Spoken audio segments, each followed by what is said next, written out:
Hello everyone, मेरा नाम पल्लवी पाराशर है और मैं प्रेजेंट में ट्रेनिंग ऑफिसर के पद पर कार्यरत हूँ। आई होप आप सभी लोगों की तैयारी बहुत अच्छी चल रही होगी। आप लोग ट्रेनिंग ऑफिसर की प्रिपरेशन टेक्निकल और नॉन टेक्निकल की काफ़ी अच्छी कर रहे होंगे। इसी सीरीज़ में नॉन टेक्निकल वाली सीरीज़ में ये सेकेंड वीडियो है। लास्ट वीडियो में हमने PYQ एनालिसिस किया था एंड नॉन टेक्निकल के लिए काफ़ी डाउट्स आ रहे थे कि हम कम टाइम में कितने क्वेश्चंस लगाएं, क्या थ्योरी पढ़ें। तो उसके लिए मैंने कुछ नॉन टेक्निकल के लेक्चर्स मैं लेके आऊँगी और अभी मैंने स्टार्ट कर भी दिए हैं। तो उसी सीरीज़ में ये सेकेंड वीडियो है नॉन टेक्निकल सीरीज़ में। तो आज हम कंप्यूटर का सेक्शन पढ़ेंगे। कंप्यूटर के सेक्शन के कुछ MCQs लगाएंगे, जो बेसिक MCQs ITI में भी आते हैं और हाई चांसेस हैं कि ऐसे क्वेश्चंस आपके नॉन टेक्निकल सेक्शन में आ सकते हैं। चलिए तो वीडियो को शुरू करते हैं। सबसे फर्स्ट क्वेश्चन आप लोग देख सकते हैं किसमें है, विच of the following is the biggest unit of memory. मैंने पिछली वीडियो में भी बताया था PYQ एनालिसिस में कि मेमोरी जो है बहुत ही इम्पॉर्टेंट सेक्शन है कंप्यूटर में से, कि आपको मेमोरी को तो अच्छे से करना ही है। मेमोरी में आपके क्या क्या आ जाती हैं चीज़ें, रैम, रोम और फिर इन्हीं के फर्दर टाइप्स आ जाते हैं। तो सबसे पहले तो अभी तो ये मेमोरी के साइजेस पूछ रहा है कि इसमें सबसे बिगेस्ट यूनिट कौन सी है मेमोरी की। ठीक है, तो हाँ अभी 4 ऑप्शन दिए हैं। फर्स्ट है गीगाबाइट, सेकंड है बाइट, थर्ड है मेगाबाइट और किलोबाइट। अब आपको सभी में दिख रहा होगा कि बाइट्स हैं। सबसे पहले हम ये समझ लेते हैं बाइट्स को हम कैसे कन्वर्ट करेंगे और बाइट का कन्वर्जन क्या है। आपने बिट ज़रूर सुना होगा कि बिट क्या होता है। बिट हम कंप्यूटर में यूज़ करते हैं। बिट का मतलब है 0, 1। बिट्स में ही इंफॉर्मेशन को ट्रांसफ़र किया जाता है। अब हम देखते हैं 1 byte is equal to 8 bits, मतलब एक बाइट में 8 बिट्स होती हैं। अभी जो हम ये ऑप्शंस में देख रहे हैं सब बाइट्स के फॉर्म में है, तो हमें आंसर भी बाइट्स के फॉर्म में ही निकालना पड़ेगा। तो अभी हम ये देख लेते हैं, जो हम बिट तो बहुत ही बेसिक यूनिट है, बहुत ही नेसेसरी बेसिक यूनिट है। जैसे कि किसी भी चीज़ की, जैसे सेल हमारी बेसिक यूनिट ऑफ लाइफ है, ऐसे ही बिट बेसिक यूनिट है किसकी, कंप्यूटर की, जिसमें भी डेटा ट्रांसफ़र होता है। अब हमने ये कन्वर्जन देख लिया कि 1 byte is equal to 8 bits and 1 byte is equal to 8 bits और 1 byte is equal to 2 nibble. एक आप ये भी टर्म देखेंगे, निबल। अगर 1 बाइट इक्वल्स टू 8 बिट्स है और इक्वल्स टू 2 निबल है, तो आप मुझे ये बता दीजिएगा कमेंट सेक्शन में कि 1 nibble is equal to how many bits, कितनी बिट्स होगी। ठीक है, ये मैं आप लोग के लिए क्वेश्चन छोड़ देती हूँ, ये आप लोग मुझे कमेंट सेक्शन में बता दीजिएगा कि 1 निबल में कितनी बिट्स होंगी। ठीक है, चलिए अब हम देख लेते हैं। एक आपको एक फॉर्मेट याद करना पड़ेगा जिसमें आप सीरीज़ से देख पाएंगे कि कौन सा सबसे छोटा है और कौन सा सबसे बड़ा है। मैं आपको सीरीज़ बता देती हूँ मेमोरी की। सबसे पहले आएगा हम किलोबाइट। किलोबाइट सबसे छोटा होता है। उसके बाद आता है megabyte.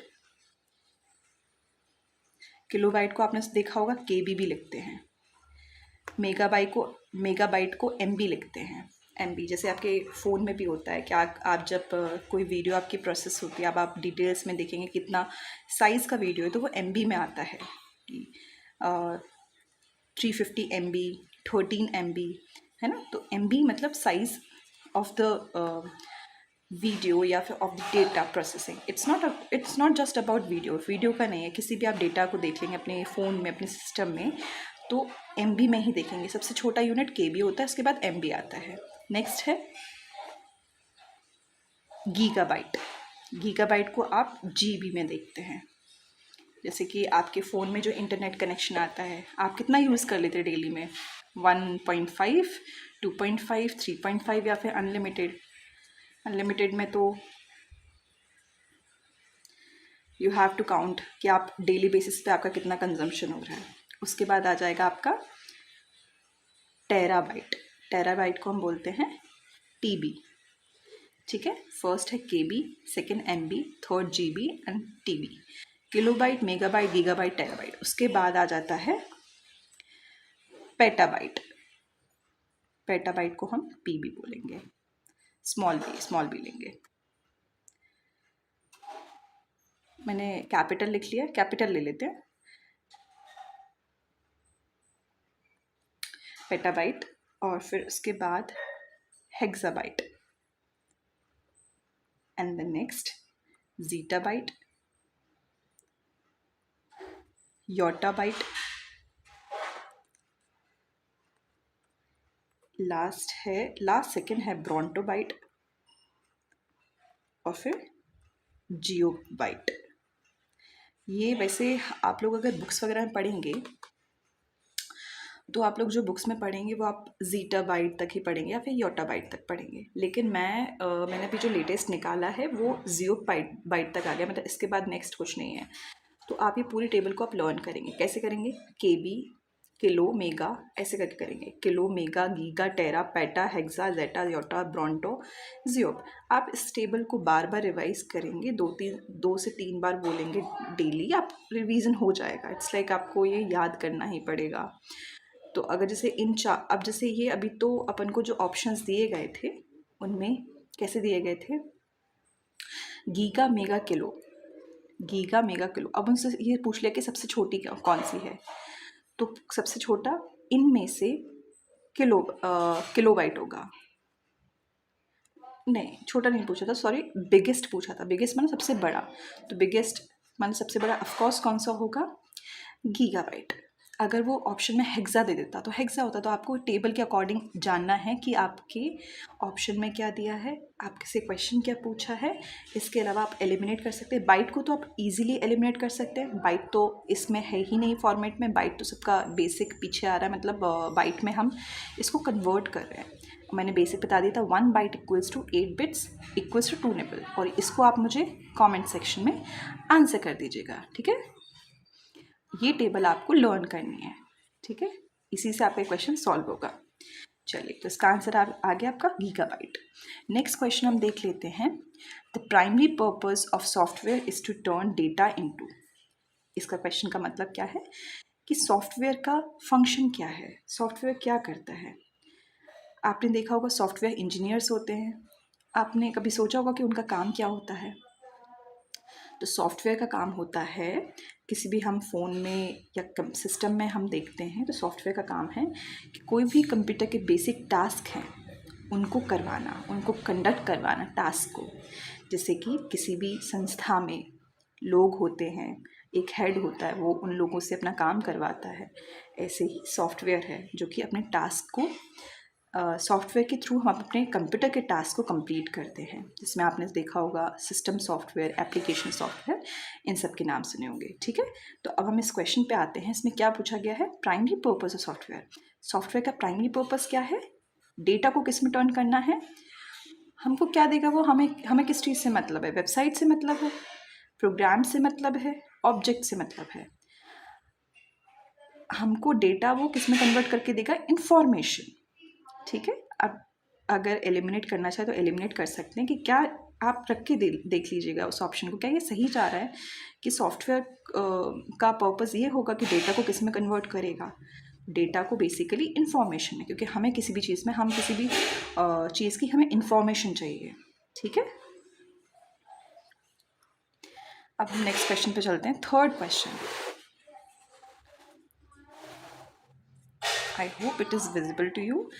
Okay, so third question is GUI stands for. आपको कंप्यूटर में बहुत सारे ऐसे क्वेश्चंस मिल जाएंगे फुल फॉर्म्स वाले। फुल फॉर्म्स मैंने आपको पिछले उसमें भी बताया था कि फुल फॉर्म्स वाले क्वेश्चन को आप बहुत अच्छे से प्रिपेयर कर लेना।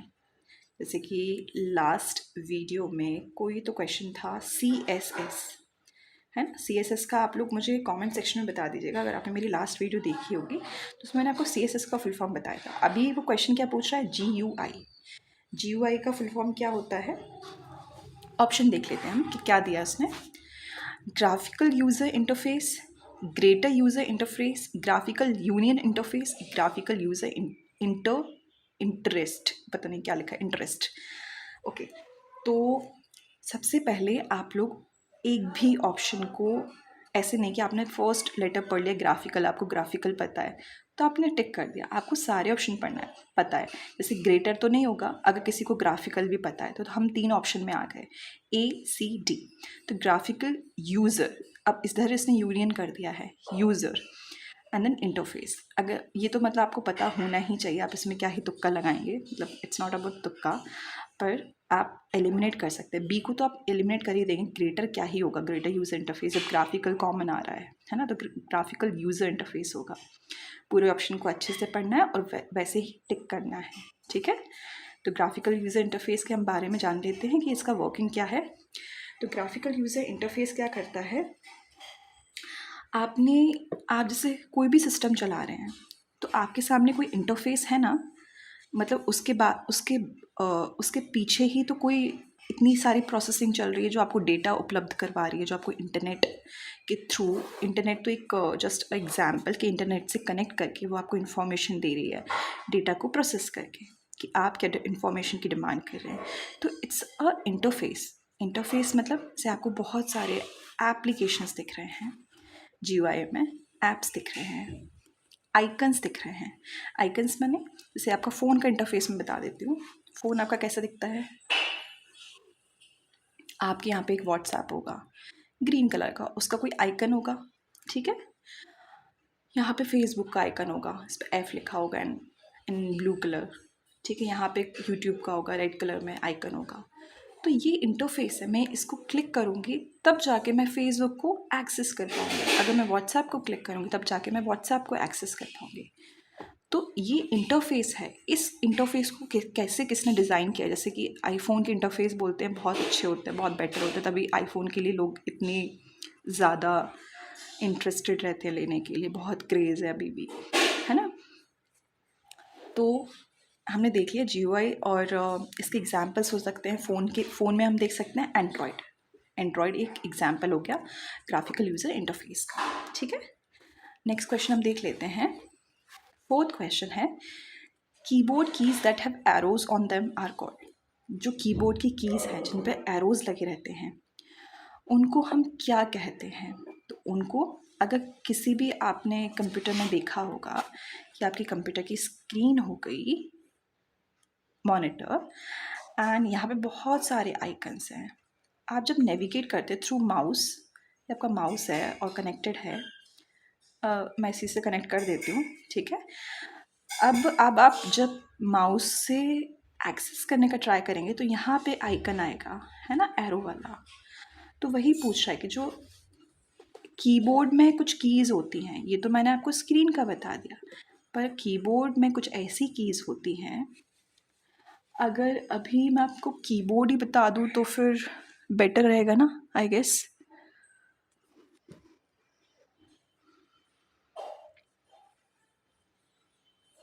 मेरे पास कीबोर्ड भी है, मैं आपको लाइव एग्जांपल दे देती हूँ।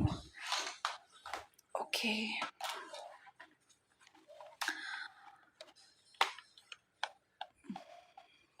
You can see these keys जिनमें एरो लगे हुए हैं, है ना। तो एरो लगे हुए हैं, these are the navigation keys, इनको नेविगेशन कीज बोलते हैं। नंबर्स वाली कीज को हम बोलते हैं न्यूमेरिक कीज, ठीक है। और जिन पे F लिखा हुआ है ये होती है फंक्शन कीज, ठीक है। आप कीबोर्ड में देखेंगे कि डिफरेंट टाइप्स ऑफ कीज रहती हैं। तो मैंने आपको 3 कीज तो सामने से ही बता दी, एक तो न्यूमेरिक कीज, एक फंक्शन कीज और नेविगेशन कीज। अब इसमें 2 और है नई तरीके की, टाइपराइटर कीज और स्पेशल पर्पस कीज, ठीक है। कुछ टॉगल कीज भी होती हैं जिनको ऑन ऑफ करने के लिए, जैसे कैप्स लॉक हो गया, ओके। आप लोग ऐसे, क्या है, आपको थोड़ा सा ज़्यादा दिनों तक याद रहेगा। आपको कभी भी कोई पूछ ले कि इन कीज़ को क्या बोलते हैं, कितनी टाइप्स की, कितनी टोटल नंबर ऑफ कीज़ रहती हैं, तो ये बेसिक क्वेश्चंस आपको आने चाहिए। अब हम नेक्स्ट क्वेश्चन की तरफ मूव करते हैं। नेक्स्ट क्वेश्चन है, easiest way to access any part of the screen in the Windows operating system is using the, मतलब हम इजीली तरीके से किसी भी पार्ट की स्क्रीन को, जैसे ये मेरा मॉनिटर देख लीजिए आप प्यारा सा, इसमें मुझे माउस से मैं एक्सेस कर रही हूँ कुछ भी, तो मैंने आंसर ही बोल दिया कि मैं, अगर मुझे इजीली एक्सेस करना है तो मैं कैसे करूँगी विदाउट माउस? आपको लगता है पॉसिबल है सिर्फ कीबोर्ड से कर लूँ? अपन ऑप्शन देख लेते हैं कीबोर्ड। क्या कीबोर्ड से पॉसिबल है कि मैं एक्सेस कर लूँगी अपने मॉनिटर की स्क्रीन को? अगर ये टच स्क्रीन वाला होता तो मैं अपनी फिंगर से कर लेती, but without mouse it is not possible. इसका आंसर तो माउस ही होगा। पर मैं आपके, और ये रैट है, रैट क्या होता है? चूहा। उन्होंने माउस का शायद लिटरल एग्जाम्पल दे दिया है। ठीक है, तो ये तो होएगा ही नहीं। कीबोर्ड, कीबोर्ड से हो नहीं सकता। जॉयस्टिक क्या होता है? जॉयस्टिक भी इनपुट डिवाइस है, पर हम उसको गेमिंग पर्पज में यूज़ करते हैं। ठीक है, next question. A software is called as a, software को हम और क्या बोलते हैं? सॉफ्टवेयर इंजीनियर क्या करता है? आपने सुना होगा ना, प्रोग्रामिंग करता है, उसको कोडिंग करनी पड़ती है। तो आंसर इज हेयर, सॉफ्टवेयर को हम और क्या बोलते हैं? प्रोग्राम्स। प्रोग्राम्स हमारे लिए बहुत इंपॉर्टेंट होते हैं। अच्छा प्रोग्राम बन गया तो प्रोग्राम से ही एप्लीकेशंस वगैरह ये सब बना सकते हैं ना। ऐप्स कैसे बनाते हैं? अच्छा प्रोग्राम होगा तो ऐप अच्छा आपका बनेगा। कोडिंग आपने उसमें कैसे की है ना? डिफरेंट टाइप्स के वेबसाइट्स, एप्लीकेशंस, सिस्टम, ये सारे ही किस पे बेस्ड हैं? प्रोग्राम्स पे बेस्ड हैं। It's all about software. ठीक है, नेक्स्ट क्वेश्चन पे मूव करते हैं। नेक्स्ट क्वेश्चन है, Dash utility identifies unnecessary files on the hard disk and erase them based users command. User कौन है यहाँ पे? मैं, जो ऑपरेट कर रहा है सिस्टम को। अगर मैं कमांड करूँगी और मुझे कुछ ऐसा इरेज करना जो कि अननेसेसरी है, काम का नहीं है, जो ट्रैश फाइल्स में है और मैंने डिलीट कर दिया है, और मैं डिलीट करना चाहती हूँ पर मुझे पता नहीं, जैसे कुछ जो आउटडेटेड ड्राइवर्स होते हैं, तो उनको ये क्या करेगा? अब मैं आइडेंटिफाई करूँगी, मैं ढूंढूंगी, तो मुझे तो बहुत टाइम लग जाएगा। तो मैं किसको ये कमांड दूंगी कि करे? इन चारों ऑप्शन में से क्या होगा? क्या मैं बैकअप करूँगी? बैकअप क्या होता है? जैसे कि हमारा आपने देखा होगा फ़ोन में, मैं एग्जांपल देती हूँ। आप फाइल्स को बैकअप करते हैं क्लाउड पर, ताकि आप अपने फ़ोन के स्पेस को भी यूज़ कर पाएँ, एंड देन जो आपके इम्पॉर्टेंट डेटा है, इम्पॉर्टेंट फाइल्स हैं, फ़ोटोग्राफ्स हैं, वीडियोज़ हैं, उनको आप सेव कर पाएँ। ठीक है, तो ये बैकअप का हो गया। बैकअप क्या होता है? फाइल कंप्रेशन क्या है? बड़ी बड़ी फाइल्स हैं, उनको आपको एक्सेस करना है ईजिली, तो आप उनके साइज़ को आप रिड्यूस कर देते हो, कम कर देते हो, तो कंप्रेस हो जाती है। कंप्रेस माने आपने देखा होगा ना, कंप्रेस, छोटा करना। ठीक है, नेक्स्ट क्या है? Uninstall programs. You must have heard about installation. Install, आप ऐप्स को क्या करते हो? इंस्टॉल करते हो ना। इंस्टॉल करोगे, नहीं यूज़ में आ रहा है, फ़ोन में एम ही पड़े हुए हैं, तो इंस्टॉल कर दोगे। तो इंस्टॉल प्रोग्राम्स। और फिर लास्ट है डिस्क क्लीनअप। कुछ इससे, इस क्वेश्चन से मिलता जुलता लग रहा है लास्ट वाला आंसर, लास्ट वाला ऑप्शन। तो ऐसे ही हर ऑप्शन को पढ़ना है और फिर देखना है कौन सा बेस्ट जा रहा है क्वेश्चन के साथ। तो डिस्क क्लीनअप को मैं क्या करूँगी? कमांड करूँगी कि भाई देखो हार्ड डिस्क में क्या क्या ऐसा अननेसेसरी है जो मुझे काम का नहीं है, उसको इरेज करो एंड स्पेस को यूज़ करो, है ना। फालतू में मेरा सिस्टम है, उसमें फाइल्स डली हुई हैं, तो ये यही करता है डिस्क क्लीनअप। नेक्स्ट क्वेश्चन हम देख लेते हैं। 8th क्वेश्चन, क्या लिखा हुआ है इसमें? इंग्लिश नहीं है इसका, चलो हिंदी पढ़ लेते हैं। इस तरह के सॉफ्टवेयर की संरचना आपके काम को अधिक सुविधाजनक बनाने के लिए की गई है, जिसका उपयोग व्यवसायों में विस्तृत रूप से किया जाता है। ठीक है, मतलब क्या क्वेश्चन पूछ रहा है? ऐसे सॉफ्टवेयर की संरचना, कुछ ऐसा सॉफ्टवेयर बनाया गया है जो हमारे काम को और ज़्यादा सुविधाजनक, मतलब फैसिलिटेट करेगा, फैसिलिटीज़ प्रोवाइड करेगा, ईज़ देगा। व्यवसायों में, मतलब कामों में काफ़ी ज़्यादा किया जाता है ना। तो अब मान लो, अब एग्जाम्पल ले लो, मुझे ना वीडियोस देखने हैं।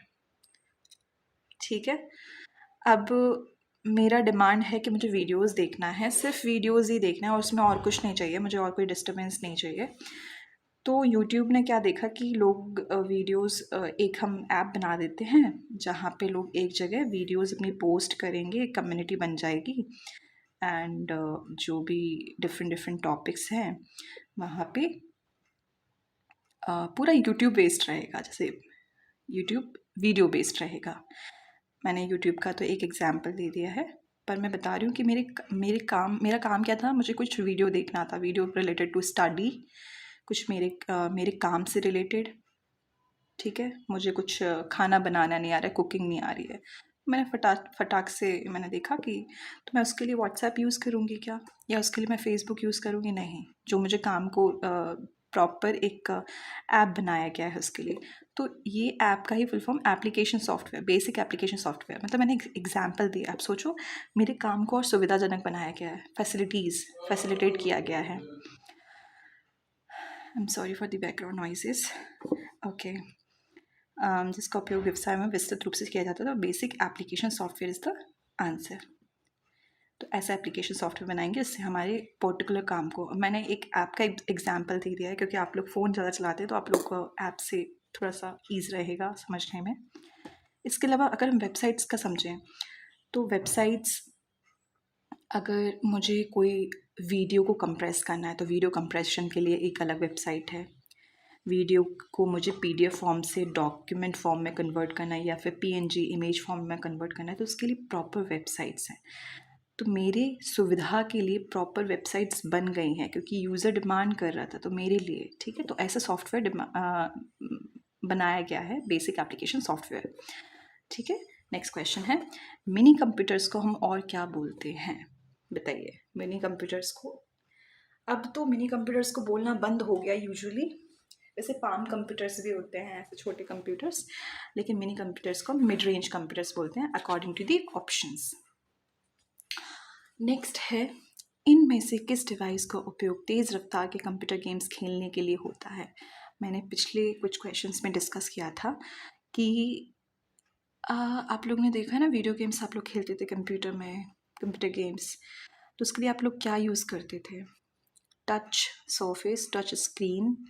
कंप्यूटर में टच स्क्रीन नहीं यूज़ करते थे, ट्रैक बॉल नहीं करते थे, जॉयस्टिक। आप लोगों में से किसी ने जॉयस्टिक को तो यूज़ किया ही होगा, फटाक से जल्दी जल्दी तेज़ रफ्तार, स्पीड चाहिए आपको, आप दूसरे से compete कर रहे हो, आपको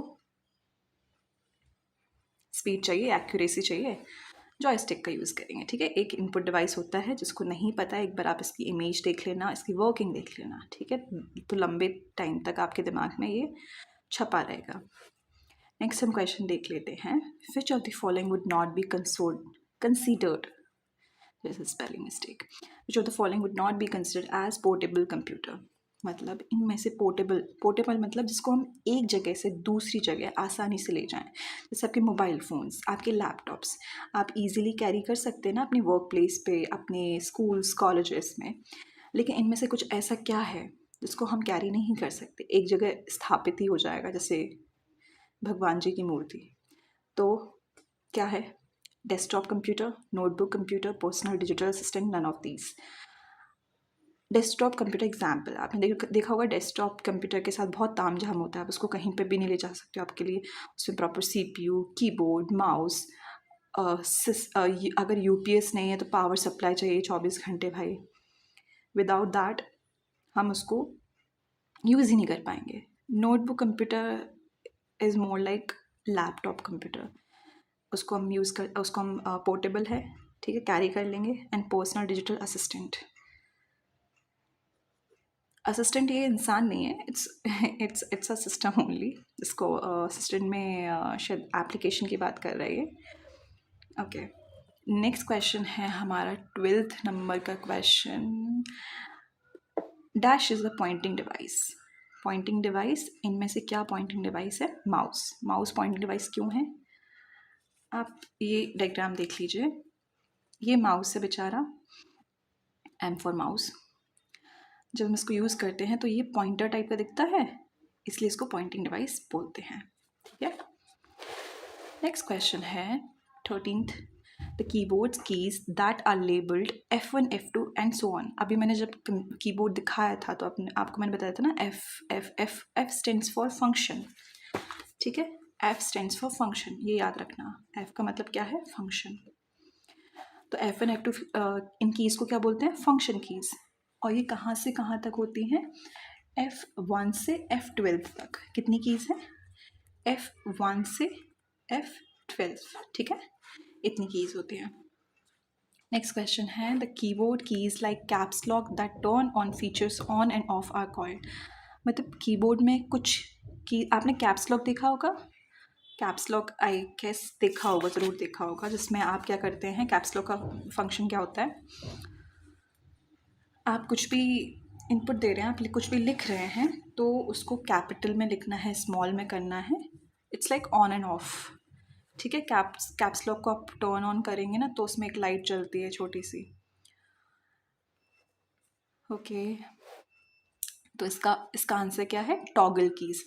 टॉगल कीज़ की बेसिकली वर्किंग क्या होती है, या तो आपने अगर अगर आप खिलौने देखे होंगे, जो बच्चों के खिलौने हैं, उसमें पीछे एक रहता है ना जो सिर्फ ऑन एंड ऑफ के लिए ही रहता है। अगर इसको पुश किया ऑन आगे पुश किया तो वो ऑन हो जाता है, पीछे पुश किया तो ऑफ हो जाता है, वो टॉगल कीज़ ही होती है, जिसमें सिर्फ 0 और 1 का फंक्शन होता है। 0 means of and 1 means on. ठीक है, टॉगल कीज़ जो कैप्स लॉक है। आई होप आप लोग को टॉगल कीज़ समझ में आ गई होगी। Okay, next question, word processing, electronic spreadsheets, database managers and graphic programs are all grouped under the title। इन सब चीज़ों को हम किस में रख सकते हैं, वर्ड प्रोसेसिंग। आपने वर्ड फाइल बनाई होगी कुछ, तो कभी तो वर्ड यूज़ किया होगा आपने। Spreadsheets, database managers, graphic programs, ये सब सिस्टम का पार्ट है। उसको हम किस में रख सकते हैं, एप्लीकेशन सॉफ्टवेयर। मैंने एप्लीकेशन सॉफ्टवेयर को बताया था ना कि आपके काम को और ईजी करने के लिए, अगर मुझे कोई फ़ाइल बनानी है, PDF फाइल बनानी है, तो क्या मैं उसको स्प्रेडशीट में बनाऊँगी, ग्राफिक प्रोग्राम में बनाऊँगी? नहीं ना, मैं उसको वर्ड में बनाऊँगी, है ना। अगर मुझे स्प्रेडशीट बनानी है तो मैं इसका यूज़ करूँगी। अगर मुझे और क्या करना हो सकता है, ठीक है, मुझे बस अभी PDF फाइल ही बनानी है, तो एप्लीकेशन सॉफ्टवेयर में उसको ले सकते हैं, सी। ओके, नेक्स्ट है keyboard, mouse, monitor and system unit collectively known as solidware, software, hardware, firmware. अब देख लीजिए, सॉलिडवेयर नाम की कोई चीज़ नहीं होती है कंप्यूटर में, फर्मवेयर नाम की भी नहीं होती है। बेसिकली आपने हार्डवेयर और सॉफ्टवेयर देखा होगा। हार्डवेयर वो चीज़ें होती है आप बचपन से पढ़ते आ रहे हो, जिनको हम देख सकते हैं, जिनको हम टच कर सकते हैं। तो आप क्या किसको कर सकते हो, कीबोर्ड, माउस, मॉनिटर, इन सब चीज़ों को देख सकते हो and you can touch also. Software होता है जिन हार्डवेयर की मदद से वो चीज़ें प्रोसेस करके डेटा को आपके सामने शो करता है, इंफॉर्मेशन शो करता है, डेटा को प्रोसेस करते हैं। और विदाउट हार्डवेयर सॉफ्टवेयर काम नहीं कर सकता। ओके, तो ये सब चीज़ें क्या हैं, हार्डवेयर के एग्जाम्पल्स हैं। और एक चीज़ और देख लेना आप लोग, ये क्वेश्चन बहुत पूछते हैं कि इनपुट आउटपुट डिवाइसेस, कौन सा इनपुट है कौन सा आउटपुट है। इसमें आप लोग कंफ्यूज नहीं होना है, बहुत बेसिक क्वेश्चन है। नेक्स्ट क्वेश्चन देखते हैं, the keys labelled 0 to 9 on the keyboard are called. ये हम डिस्कस कर चुके हैं। 0 to 9 नंबर्स की बात चल रही है, तो इनको हम न्यूमेरिक कीज़ बोलेंगे। ठीक है, फंक्शन कीज़ हो गया, ऊपर हमने देखा था F1, F2, F12 तक है। Typewriter keys, special purpose keys, ये सब। तो ये 0 to 9 वाले न्यूमेरिक कीज़ हो गए। अब नेक्स्ट क्वेश्चन देखते हैं, ये है dash consist of step by step instructions that tells the computer how to complete the task. मतलब इसमें से क्या चीज़ ऐसी है जिसमें स्टेप बाय स्टेप इंस्ट्रक्शन होते हैं। जैसे हम खाना बनाते हैं तो मम्मी हमको इंस्ट्रक्शन देती है, सबसे पहले तेल डालना है, फिर वेजीज डालनी है, फिर मसाले डालने हैं, है ना। स्टेप फॉलो करना पड़ता है, तब जाके वो कोई टास्क कंप्लीट होता है, तब जाके आपका खाना बनता है, मतलब प्रॉपर। तो आप इसमें से क्या स्टेप बाय स्टेप फॉलो करेंगे, क्या हार्डवेयर होगा, प्रोग्राम्स, हार्डवेयर, क्या हार्डवेयर हो सकता है, क्या डेटा ऑब्जेक्ट्स, प्रोग्राम्स बेसिकली आप कोड होता है। कोड में अगर आपने एक भी स्टेप मिस कर दिया तो आपके कंप्यूटर को पता नहीं चलेगा, आपका कंप्यूटर को आप जो इंस्ट्रक्शंस देंगे वो उसी के अकॉर्डिंग फॉलो करेगा। जैसे आपने देखा होगा कभी प्रोग्राम में एरर आ जाता है या फिर बग्स आ जाते हैं, तो उनको आप कैसे डीबगिंग करते हैं या फिर एरर को कैसे फाइंड आउट करते हैं, कहीं ना कहीं आप कोई स्टेप मिस कर देते हैं या फिर इसलिए कंप्यूटर वो प्रोसेस नहीं कर पाता है। तो स्टेप बाय स्टेप इंट्रोडक्शंस देते हैं to tell the computer how to complete the task. किसी भी पर्टिकुलर टास्क को कंप्लीट करने के लिए इंस्ट्रक्शंस दिए जाते हैं थ्रू प्रोग्राम्स। नेक्स्ट क्वेश्चन है, dash is a background software that helps the computer to manage its internal resources. इसमें से ऐसा क्या बैकग्राउंड में मतलब बैकग्राउंड सॉफ्टवेयर है जिसकी हेल्प से कंप्यूटर अपने इंटरनल रिसोर्सेज को मैनेज करता है। इंटरनल रिसोर्सेज मैनेज मतलब जो भी अपन को तो दिख रहा है कि भाई अपन ने ये, मैं अपने मॉनिटर फिर से बना लेती हूँ। मैंने मॉनिटर में क्लिक किया इस पर्टिकुलर आइकन पे, मुझे खोलना है, फाइल खोलनी है, ठीक है। मैंने इस पर क्लिक किया, मैं तो सिर्फ जस्ट मैंने क्लिक कर दिया, मुझे तो क्लिक दिख रहा है, लेकिन अंदर क्या प्रोसेस चल रही है विद इन माइक्रो सेकेंड्स। तो वो चीज़ों को कौन डील करेगा, कौन मैनेज करेगा, वो होता है सिस्टम सॉफ्टवेयर, ठीक है। सिस्टम सॉफ्टवेयर के एग्जाम्पल्स आप लोग देख सकते हो। आप लोग अपने कंप्यूटर में यूज़ सबसे ज़्यादा करते हो सिस्टम सॉफ्टवेयर विंडोज़। अब आप लोग ये बता दो, विंडोज़ आप लोग के पास कौन सा अपडेटेड है और कौन कौन से आ चुके हैं, ठीक है। विंडोज़, लाइनक्स, ये सब किसके एग्जाम्पल हो गए, सिस्टम सॉफ्टवेयर के सब एग्जाम्पल है। विंडोज़, लाइनक्स और क्या हो सकता है, ओके, मैक OS एक, ये भी सिस्टम सॉफ्टवेयर का भी एग्जाम्पल है, ठीक है। नेक्स्ट क्वेश्चन हम देखते हैं, the keyboard keys that have arrows. ये रिपीटेड क्वेश्चन है, इसको हम क्या बोलेंगे, जिसमें एरोज होते हैं वो नेविगेशन कीज। नेक्स्ट क्वेश्चन है, dash are graphical objects use to represent an open commonly used application. इनमें से ऐसा कौन सा भाई ग्राफिकल ऑब्जेक्ट है जिसको रिप्रेजेंट करके या इसको यूज़ करके आप एप्लीकेशन तक जा सकते हैं। GUI तो एक इंटरफेस है, हम देख लिया इसके बारे में। Printer, Windows NT, icons. मैं आपको फ़ोन का अगेन एग्जाम्पल दे देती हूँ। आपका फ़ोन है, फेसबुक का आइकन कैसा होता है, F करके और ब्लू कलर में ऐसे आइकन रहता है, ठीक है। आपको पता रहता है, आप हाल क्लिक कर लेते हो, आपका सबकॉन्शियस माइंड पता चलता है कि अरे ब्लू है हमारे फेसबुक है, क्लिक करो। तो ये आइकन को ही तो वो इतने स्मार्टली डिज़ाइन करते हैं। आपने ट्विटर का आइकन देखा था, ट्विटर जिसको अब X बोलते हैं, अब तो X आइकन हो गया। पहले क्या था, वो एक चिड़िया थी, आई कांट मेक दैट चिड़िया, पर चिड़िया थी, वो ब्लू कलर की थी। तो इसका कितना कैची आइकन था, आपको पता था वो ट्विटर है, आप हाल उस पर क्लिक कर देते। व्हाट्सएप का आइकन क्या है, व्हाट्सएप पे ऐसे करके कुछ है एंड ग्रीन कलर का, ग्रीन और वाइट है ना। तो आपको पता है, आपके सबकॉन्शियस माइंड में फीड है भाई ये कलर है, तो ये कलर बहुत कैची होते हैं। ये लोग कलर इतने कैची क्यों बनाते हैं, इसके पीछे भी एक लॉजिक है कि आप जल्दी अट्रैक्ट हो जाओ। फेसबुक, व्हाट्सएप, यूट्यूब है ना, ज़्यादा टाइम दो उनको। इंस्टाग्राम, कितने कैची कलर्स हैं, पिंकिश, डार्क, 3-4 कलर मिक्स है आई गेस, है ना। और आइकन ऐसा है स्क्वायर में, ओके। तो इसका आंसर आइकन्स हो गया, ठीक है। ऐसे ग्राफिकल ऑब्जेक्ट्स आप डिज़ाइन करते हो खुद की, जिससे रिप्रेजेंट करते हैं कि आप पर्टिकुलर एप्लीकेशन को रिप्रेजेंट करेगा, कि फेसबुक का F हो गया, व्हाट्सएप का वो हो गया, समझ गए, आइकन्स। नेक्स्ट क्वेश्चन है, data stored in RAM is. अब ये आया है मस्त क्वेश्चन, मतलब मैंने बताया था ना, जो मेमोरी वाला क्वेश्चन है जिसको हमें करना ही करना है। अब हम सबसे पहले देख लेते हैं रैम और रोम में डिफरेंस देख लेते हैं। आप लोग काफ़ी ज़्यादा पढ़े होंगे, पर इसको अभी हम फिर से डिस्कस कर लेते हैं, रैम एंड रोम, ठीक है। सबसे पहले फुल फॉर्म देख लेते हैं। रैम को क्या बोलते हैं, रैंडम एक्सेस मेमोरी। रोम क्या है, read only memory, okay. Random access memory, read only memory. अब यहाँ पे आता है एक पर्टिकुलर डिफरेंस, बहुत बहुत इंपॉर्टेंट, कि ये टेम्परेरी टाइप की मेमोरी है। ये तो फर्स्ट हो गया, ये सेकेंड हम देख लेते हैं, ये टेम्परेरी होती है और ये होती है परमानेंट।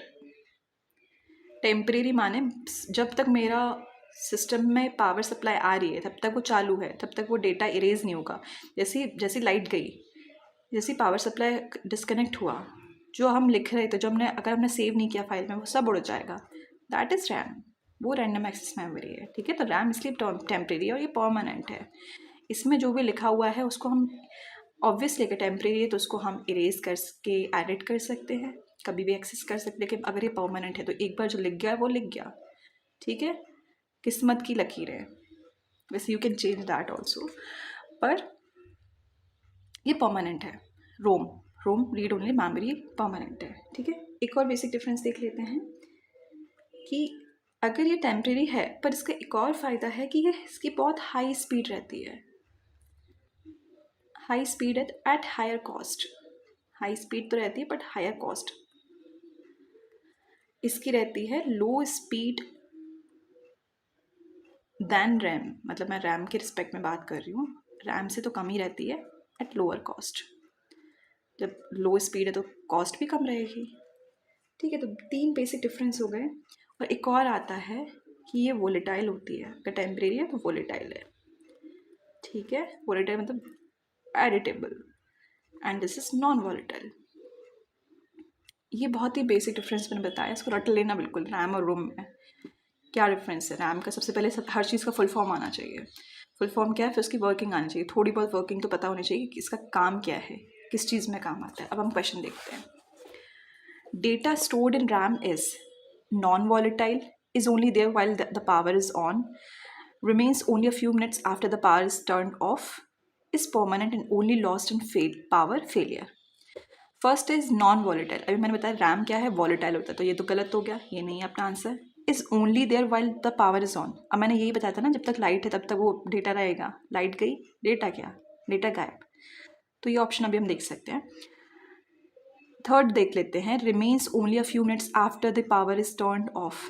जब पावर ही टर्न ऑफ हो गई तो कुछ मिनटों के लिए क्यों रहेगा, वो तुरंत चला जाएगा। जैसे जैसे जैसे अपन फ़ोन ऑफ करते हैं तो पूरी स्क्रीन गायब हो जाती है ना, तो ऐसे ही कुछ मिनट्स के लिए नहीं रहेगा वो, गलत है ऑप्शन।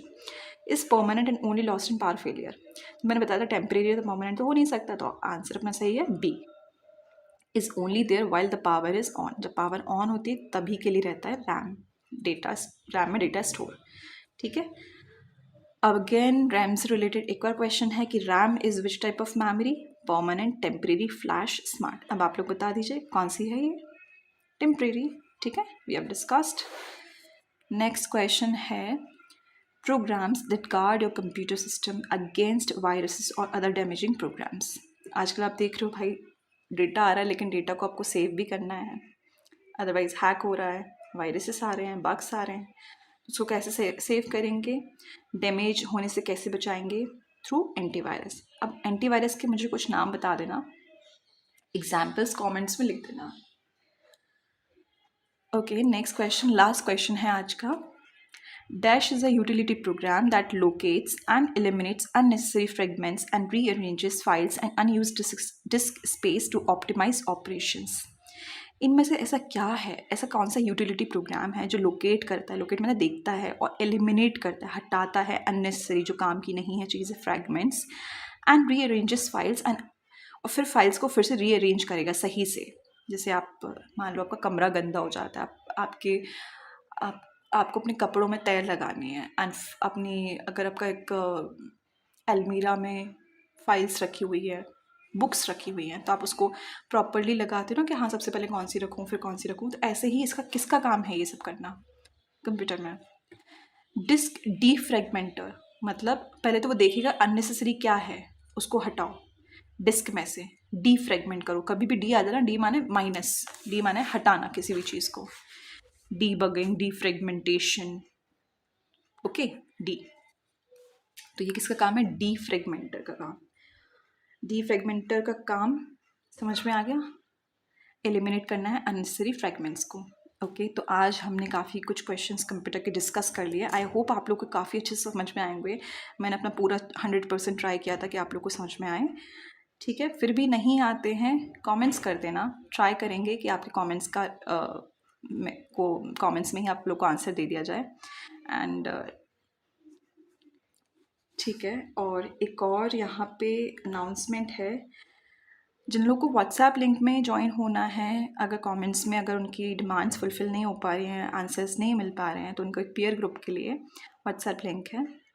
आप व्हाट्सएप लिंक से ये मतलब एक्सपेक्ट कीजिएगा कि वहाँ पे कुछ वो रिसोर्सेज दिए जा रहे हैं। इट्स लाइक कि वो एक पीयर ग्रुप है एंड हम लोग ट्राई कर रहे हैं कि जितना भी हेल्प हो जाए स्टूडेंट्स को, for that we are making that.